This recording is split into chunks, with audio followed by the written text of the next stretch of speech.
lembrei que tem uma tabela no livro bem legal, que eu esqueci de falar na aula passada, aquela do capítulo 3, mas aproveitei para colocar ela aqui, que é essa tabela aqui. Basicamente, ele compara as diferentes técnicas para implementação de variabilidade com relação àquelas 3 dimensões que a gente viu algumas aulas atrás. O livro tem 3 categorias ou 3 dimensões que ele usa para classificar as técnicas, e essa tabela meio que resume qual que é a classificação de acordo com os autores do livro.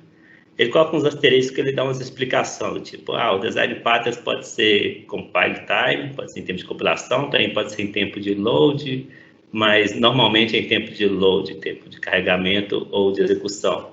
Tempo de compilação, só alguns casos muito específicos, mesma coisa para frameworks e para feature de programação orientada a características, a gente ainda vai ver.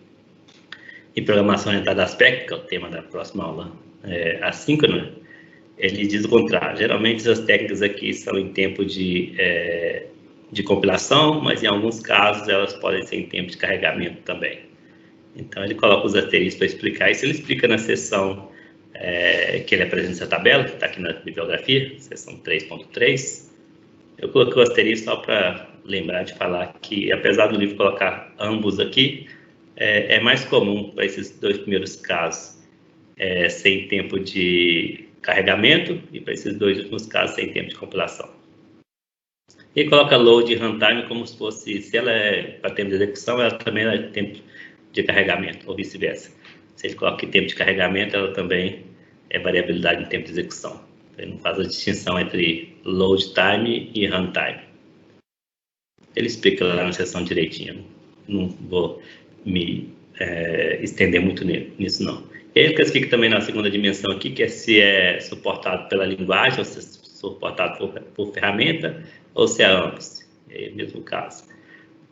No caso de parâmetros, padrão de projeto e framework, ele considera que é suportado pela linguagem, então você não precisa de nenhuma ferramenta adicional para você implementar a variabilidade usando essas técnicas aqui. Para outros casos, igual pré-processador, sim, ele coloca a ferramenta, apesar de que em alguns casos em C, por exemplo, talvez algumas pessoas vão discordar porque C e C++ já tem um pré-processador meio que embutido. Mas, de certa forma, é uma ferramenta adicional que vem junto com um compilador C, não é propriamente o compilador C que faz isso, é o chamado CPP, que é o C pré-processo, alguma coisa assim. Também ele diz que ferramenta é usada para Virtual Separation of Concern.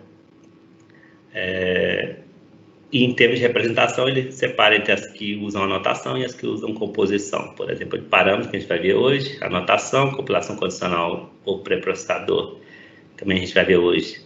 Ele coloca como anotação, e separação virtual de interesses, anotação. E as outras ele considera composição.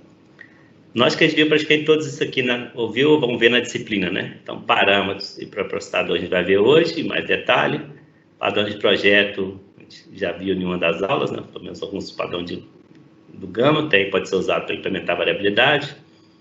Frameworks e componentes, a gente tem também a aula 5, né? Frameworks eu não dei tanta ênfase, mas eu comentei brevemente no início do curso. A gente já viu também, de certa forma. E mais para frente no curso a gente vai ver característica, o FOP, programação orientada a característica, programação orientada a aspecto, já nesse sábado.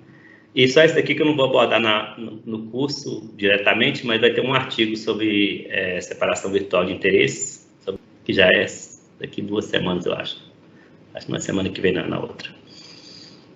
Beleza? A tabela meio que resume essa classificação. A tabela que eu coloquei exatamente como está no livro. No livro tem outras técnicas além dessas. Eu coloquei aqui as que eu estou abordando no curso, mas tem umas 3, 4 técnicas além dessas que o livro explora, mas que eu deixei de lado.